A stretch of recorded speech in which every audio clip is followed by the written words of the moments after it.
سلام علیکم دولای عزیز، التماس به سوال من جواب گردانید. وقتی که من به یگان کس میگویم نماز خوان یا زنا نکن، عرق نخور، میگوید که هر یک کار بر رضای خدا میشود. خدا راضی شد من زنا کردم. میگوید نمیشود که من هم زنا کنم، عرق خورم. با راضیگی خدا هست. التماس با بابای حاجی درباره قضا میگویند یگان مسئله گپ زنید. البته لاهوری میگوید خدا رحمت کند، ولی در بین ما و شما هم همین گپا هست که عرق مینوشد، زنا میکند، بعد میگوید که خیلی خدا راضی بوده است. نه، خدا در کار بد ما و شما راضی نیست. خداوند هیچ وقت راضی نیست که بنده او زناکار باشد. خدا هیچ وقت راضی نیست که بنده او بی نماز باشد. بلکه لاهوری میگوید که بنده های ضعیف خدا با همین سخن تکیه میکنند و میگویند که خیر رضا. سلام علیکم و رحمت الله و برکاته. ما با همین گروه های آوانتور آمدیم. شما در همتون در پیشنهاد میکنیم این گروه را. شخصان میخواهند که به حج فرضی یا اینکه عمره بروند، پس برای شما شرکت آوانتور را توصیه میدهیم. خوبی این شرکت در این است که راهبرداران با زبان تاجیکی گپ میزنند. از همین سبب بسیاری تاجیکان سالهاست با همین شرکت حج میکنند. مشتریان را با تمام شرط و شرایط و اینچنین مهمانخانه‌های زمانوی که نزدیکی عبادتگاه است تأمین میکنند. جایهای تاریخی، سیاحت براحت و اینچنین شرط و اصولهای حج را برای شما با زبان تاجیکی میفهمانند. معلومات بیشتر بر رقم‌های روی اکران بوده تماس بگیرید. برای شفا و طبابت دردهای شما شرکت داروهای گیاهی پیشنهاد میکند. سمیوون برای آنهایی که لاغر هستند و میخواهند وزن بگیرند. ام پلوس اپیمدیوم گردش خون را خوب نموده برای همخوابگی نیرو میبخشد. ملحمی پیگمنتا برای بیماری های پسریاز و سفید شوی پوست.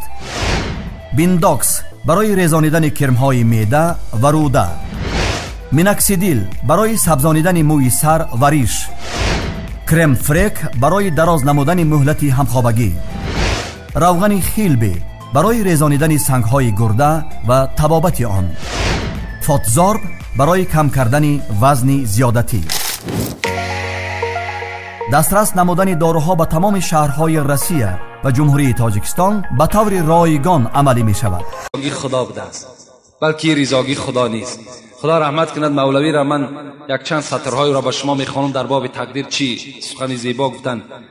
دو راه پیش ده بندن نهاده، به دستت اختیاری جوز داده.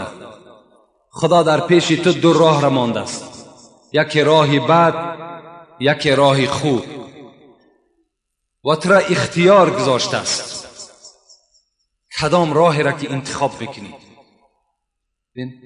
عقل او به همین پیش مسجد ما و شما میگذرد. آیا خدا راضی نیست که مثل شما داخل مسجد شود نماز خواند؟ راضی است. او وسواس شیطان است. او را شیطان نمیگذارد که نماز خواند.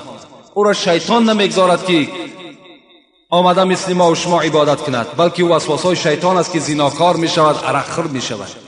این راضیگی خدا نیست. اگر جنت روی رو در راه راست، به چپ مائل مشو که دوزخ آنجاست. حضرت گفتن این راهی راست، این راهی چپ.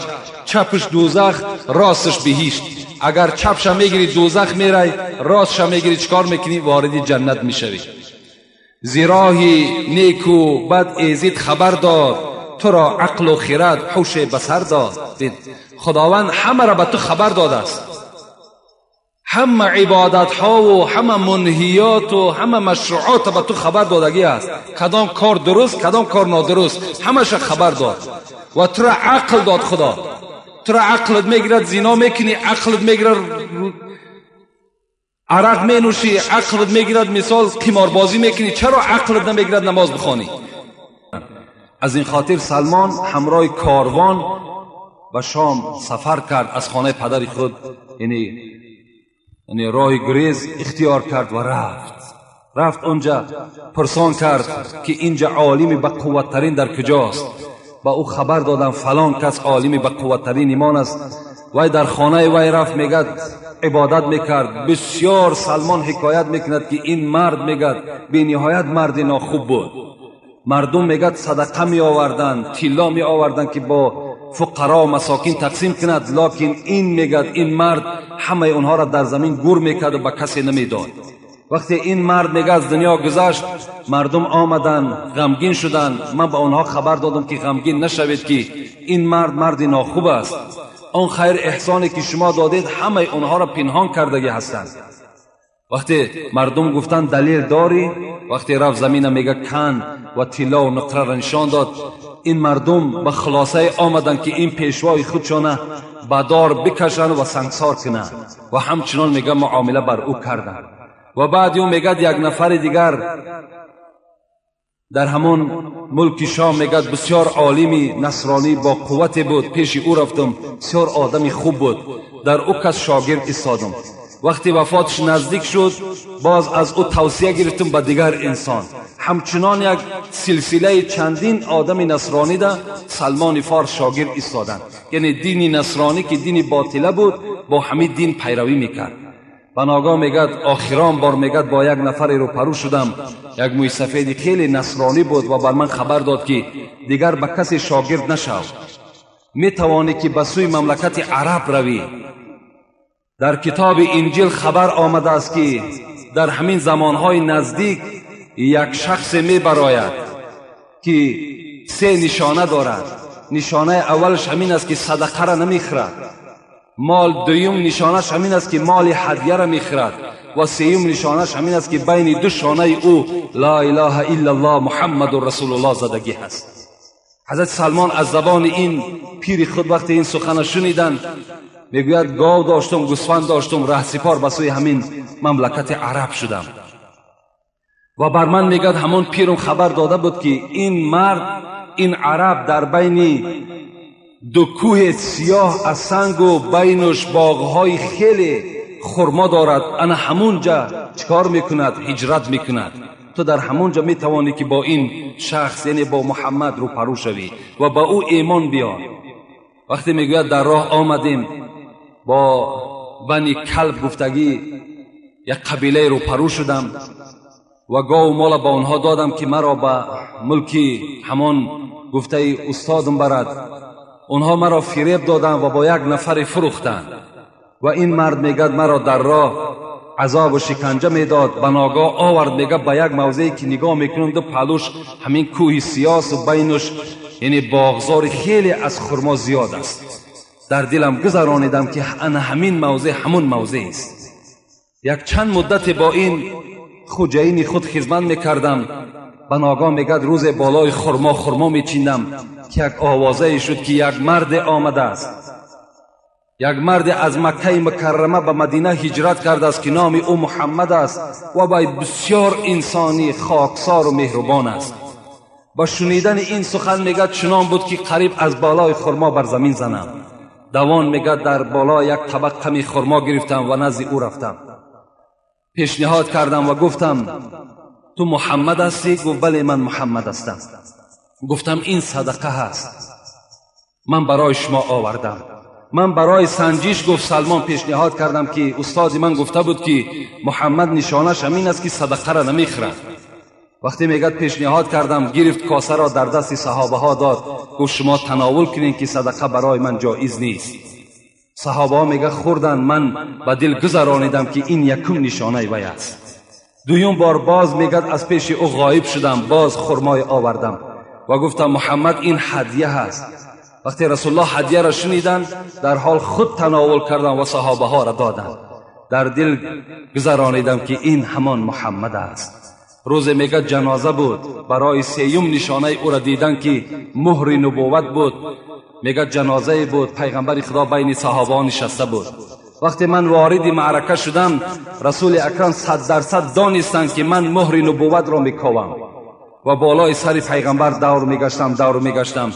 مادامی که یک لطه پیغمبر میگه ریداش که بالای همون مهر پرتافته بود، برای من دیدن همون مهر بسیار مشکل بود.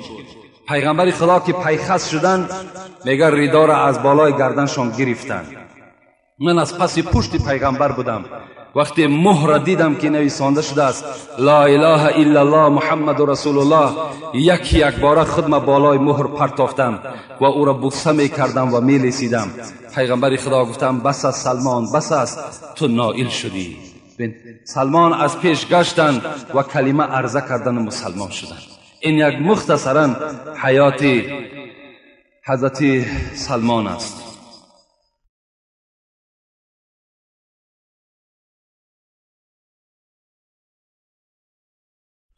السلام علیکم داملای عزیز، آیا در سلام السلام علیکم میگویی یا سلام علیکم؟ یعنی برادر سوال کرده است که آیا السلام علیکم گوییم یا سلام علیکم گوییم؟ پیغمبر خدا چی گفتند؟ ان عبدالله ابن عمر ان رجلا سأل رسول الله صلی الله علیه و سلم ای الاسلام خیر، پیغمبر خدا کدام اسلام بهتر است؟ پیغمبر چی گفتند؟ تطعم الطعام و تقرأ السلام علی من عرفت و من لم تعرف. اسلام گفتن همین است که اولا طعام بر اهل مسکین ها دهی و دویم اینکه سلام دهی بر کسی که میشناسی و بر کسی که نمیشناسی. کسی را میشناسی نمیشناسی برای تو فرقی ندارد، باید که تو السلام علیکم بر او کس چکار کنی؟ روانه کنی. جاء رجل الى رسول الله صلی الله علیه و سلم فقال السلام علیکم فرد علیه ثم جلس فقال عشر. یک مرد آمد پیش پیغمبر خدا و گفت السلام علیکم. بعد از آن پیغمبر جواب دادند و علیکم السلام و اون مرد نشست. پیغمبر گفت عشر 10 بر تو. ثم جاء آخر، بعد از آن یک مرد دیگر آمد فقال السلام علیکم و رحمت الله. یک رحمت الله زیاد کرد. فرد علیه فجلس فقال 20. پیغمبر خدا گفتن نشین برادر، گفتن جواب سلام بر او دادن و گفتن بر تو 20 بار. ثم جاء آخر فقال السلام علیکم و رحمت الله و برکاته. فرد علیه فجلس فقال 30. پیغمبر گفتن 30 بر تو بار. یک مرد آمد گفت السلام علیکم، پیغمبر گفت این 10 ثواب گرفت.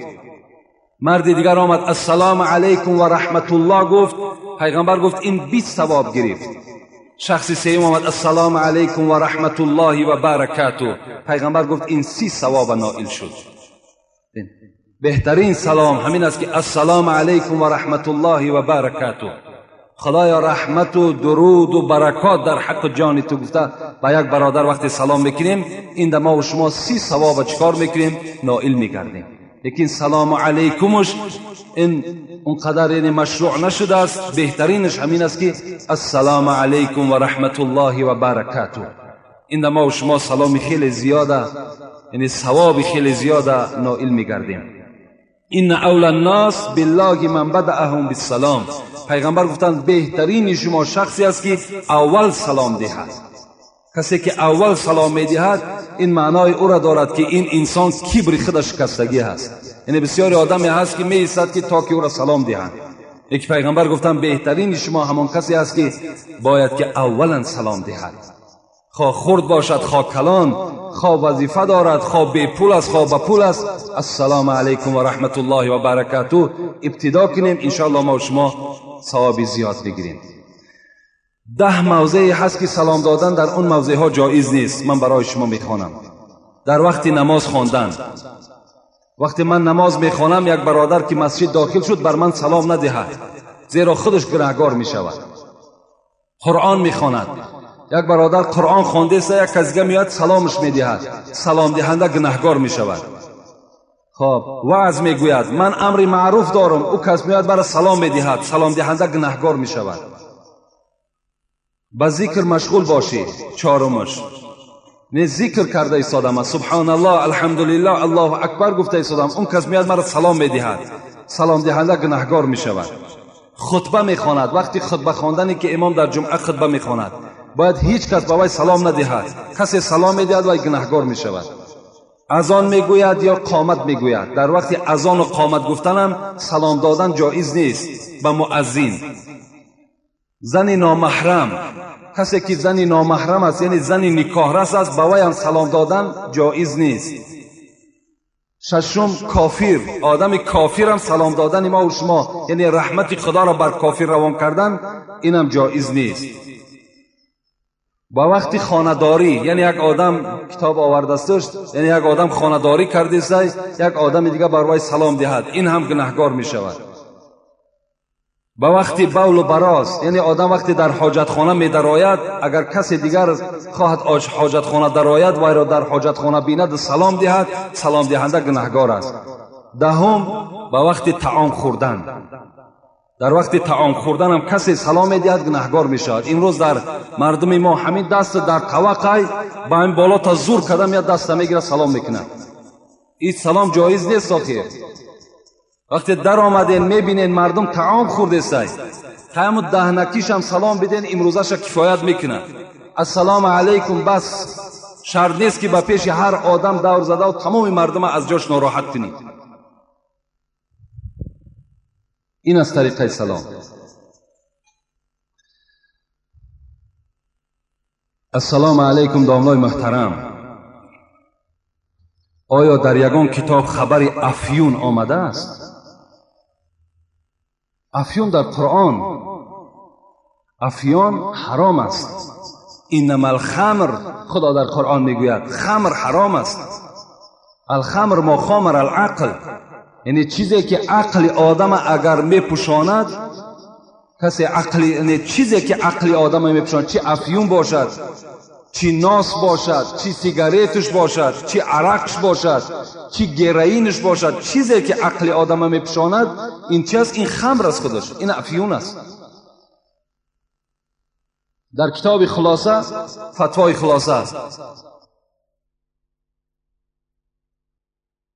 مشکات، آسان ترینش همین است که آدم در وقت مردن کلمه شهادت فراموش می شود. بین از این در ضرر کلام هست دیگر.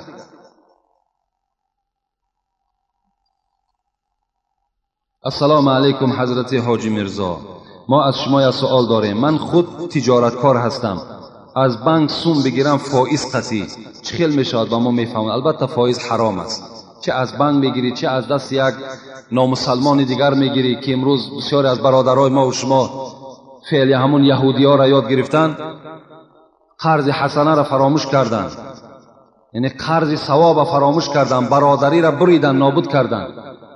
فقط همون چی آردمی نباشد، چی مصیبتش میاد بیچاره را، چی برای یک بهبودی کارش پیش کسی میرای تا 10% نتی پول برایت نیست. او فکر نمیکند که این 10% که تو میگیری آخه برای تو حرام است. تو وقتی حرام میخوری تو وارد دوزخ میگردی، جایز نیست. السلام علیکم داملای شیرین سخن، سوالهای مرا ساده کرده فهمانید. اگر خواب بینی که پدر و مادرت قضا کرده باشد چه حال دارد؟ ما از آنها میشنویم که عمرشان دراز میشود. بابای داملا، ما از زنها میشنویم که خواب بینی پریدسته باشی گناهانت میریزد. ما از شما خواهش میکنم جواب. من تعبیر خواب نمیکنم که مثال تو از کدام زن چیزی میشنوی نمیشنوی. یعنی تعبیر خواب پدرت میمرد، مادرت میمرد، مردن حق است. آخه دیگر عمری و دراز میشود نمیشود، این به تقدیر خداوندی وابسته است. من مثال تعبیر خواب کردن نمیتونم.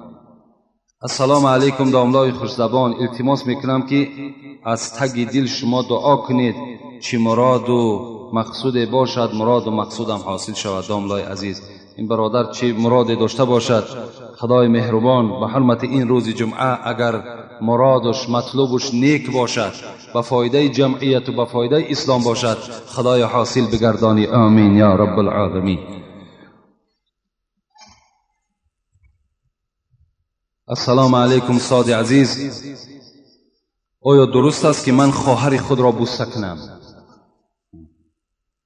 من در این باب چند بار صحبت داشتیم که ابولیث سمرقندی ما و شما 5 نمود بوسه را برای ما و شما اجازت دادند. یکم بوسه پدر و مادر فرزندها را می تواند که از رخساره هاش بوسه کنند. دوم فرزندها می توانند پدر و مادر را از بالای سرش بوسه کنند. سیوم بوسه ای که هست، این بوسه خواهر برادر را یا برادر خواهر را از پیشانیشان. چهارم بوسه این دست عالم یا دست پادشاه عادل. پنجم بوسه، این بوسه مرد زن را از دهانش میتواند که زنی حلالی خودش را از دهانش بوسه کند. این 5 نمود بوسه است، میتونین از اینها استفاده کنین. دیگر غیر اینها دیگر یعنی زایل هایی که بوسه ها هستند از اونها استفاده نکنید که گناهگار میشوید. السلام علیکم داملای عزیز، از شما و از مردم مسجد اولا معذرت و بخشش از این سوال من، لکن برای من دانستن این ضرور است.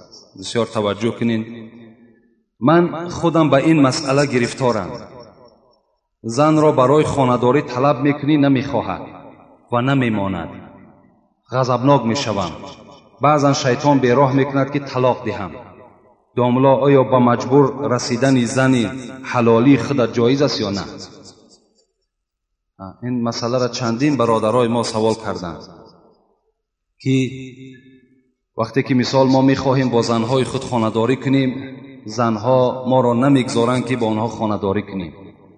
در این حالت ما خیلی غضبناک میشویم. باور کنید میگه حتی میخواهیم که طلاقشان دهیم، یا در دلمان میگذرانیم که اگر روز شود رفته با واسطه پول است، با واسطه چیزی نباشد زنا میکنیم. گفته در دلمان حتی همین وسوسه های شیطان پیدا میشود. من چند حدیث برای شما میخوانم. فکر میکنم که شاید که این اگر ثبت ما مثال به همان خواهر است، با همان اپه است، با همان مادر برسد، شاید که از حدیث های پیغمبر خدا به یک مقصد، به یک تفکر بیاید. پیغمبر خدا میگوید لا یقعن احدکم علی امرأتی کما تقع البهیمه وليكن رسول قیل و من رسول قال القبلة والکلام.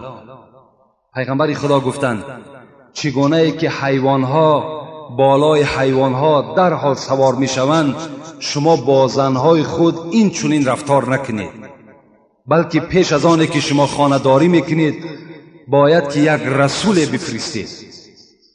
صحابه گفتند قیل و من رسول یا رسول الله.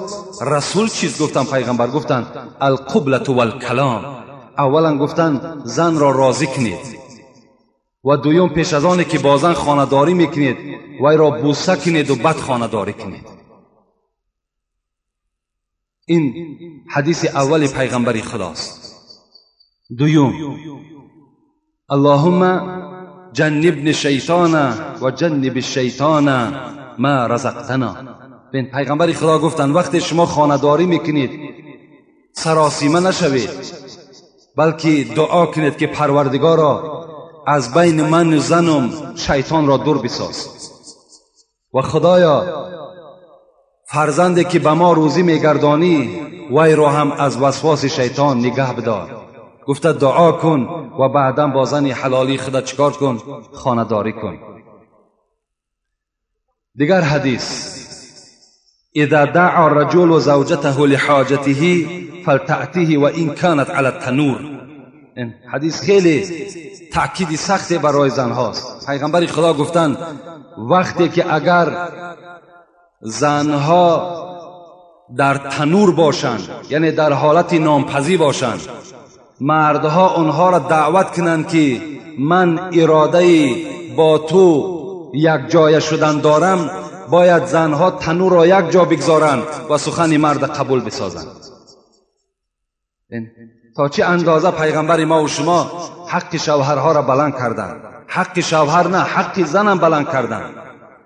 لیکن خبر دادند که یعنی شما به آنها خبر مثبت دهید. اگرچند از نزد تنور شما جدا شده هم نمیتونید، بلکه به اون مرد یک چهره خندان خود نمایان کنید و با او وعده بدید که البته من تو را راضی میگردانم. تا این اندازه پیغمبر خدا خبر دادند تا که در دل مردا همین نفرت های طلاق دادن و زنا پیدا نشود.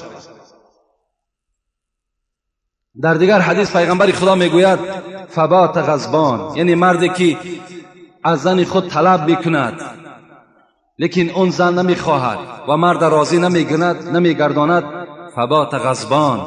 بعد این مرد گفت پیغمبر خدا غضبناک خواب میکند، خواب ناراحت میشود. علیها لعنتها الملائکه حتی تصبح.